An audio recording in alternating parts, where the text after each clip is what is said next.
Okay, welcome back. So now we are going to talk about fiscal policy in a little more detail. And as I said in the beginning of the first lecture on monetary policy, that whatever the policy the government pursues, those represent the tools for achieving the economic aims. The macroeconomic aims largely are the same whether we are talking about monetary policy or fiscal policy, and those are, as we know, full employment, price stability, stable economic growth, a good distribution of income, and balance of payment. Do distinguish them from the microeconomic aims. The microeconomic aims are the control of monopolies, maintaining competitive conditions in the market, and the lot. So please do keep in mind that in the market, in the economy, there are two ways that the government can stabilize the market. Stabilize means that there should not be wild fluctuations. There should not be wild movements. Uh, very high unemployment, very high inflation, uh, overheating of the economy.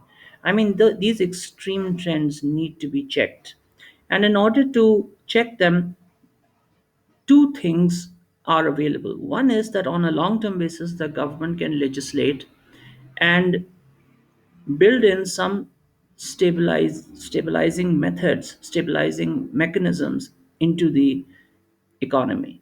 So these are normally called automatic stabilizers. They are there, and one of the methods of stabilizing the economy automatically, building in automatic stabilizers, is by having a progressive taxation system. So that is one thing. You have a progressive taxation regime on an ongoing basis. The second is that as and when the need arises, you create some fiscal measures. So, when we are talking about fiscal measures, we have two types of fiscal measures. One are non discretionary, which means they are automatic, they are just there, they're there to stabilize the market. And the other is the discretionary tools. Okay, so first we will look at the automatic stabilizers, those that are not immediately at the discretion of the government, though please remember that technically the government has the authority to change even legislation pertaining to automatic stabilizers, but they are there. The progressive taxation system is an example of an automatic stabilizer. How does the automatic stabilizer work? It stabilizes national income around a desired level. Okay, so if you look at this diagram, in this diagram, there's a potential GDP. There's a desired level of income that the government has. Now, if the economy starts going in a boom, if the boom becomes extreme, too steep, okay, then the government can use policy. But here the government does not have to actively do anything.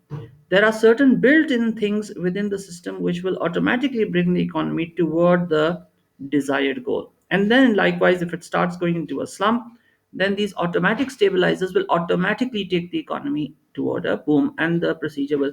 So the government may not have to actively use policy. The policy is just built in. The system is just built in to stabilize the market. So, and when we are talking about discretionary, which we will talk about later, the government will actively use contractionary and expansionary policies. Okay, so what is then fiscal policy? Is the deliberate use of policy by the government to manipulate government expenditure and revenue. And why would the government want to do that? The government wants to do that because it wants its economic objectives attained. Please do keep in mind that a question is often asked, why does the government reduce economic growth? Do keep in mind there is no right and wrong for a government. The government is only after its objectives. If the government has determined that economic growth should stabilize at a certain level, okay, then they will do something, or they will pursue any policy to keep the economic growth at that level. It's their policy, it's their objective that that the growth should be around that desired level of output. Okay, so again, one problem that the government tries to fight using its fiscal policy tools is the problem of unemployment, and this is related, of course, to the production possibility curve, where it is demonstrated.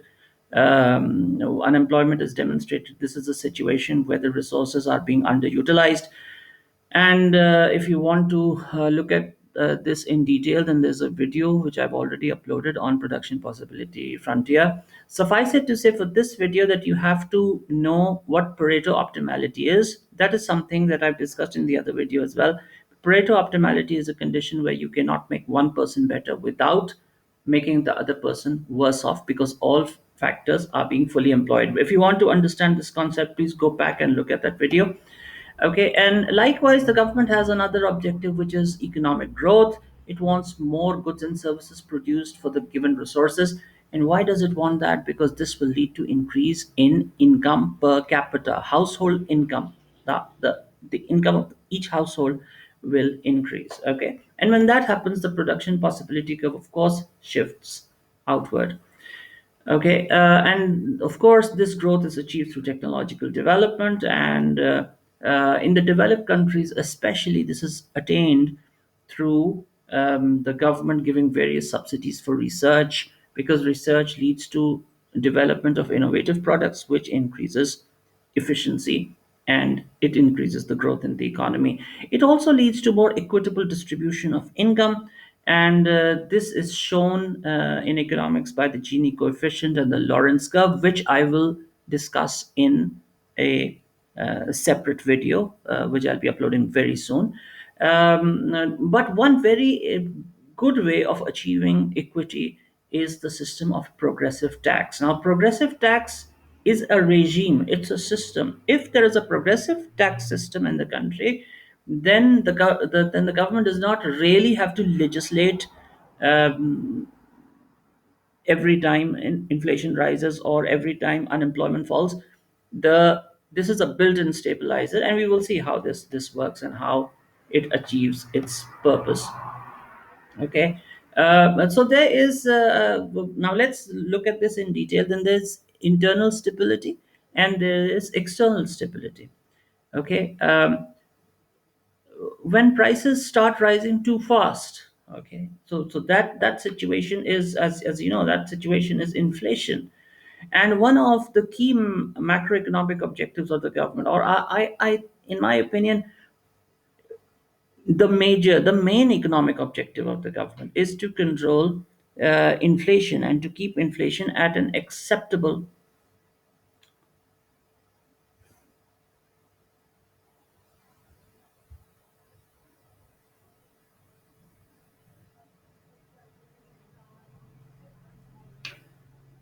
and to keep inflation at an acceptable level. And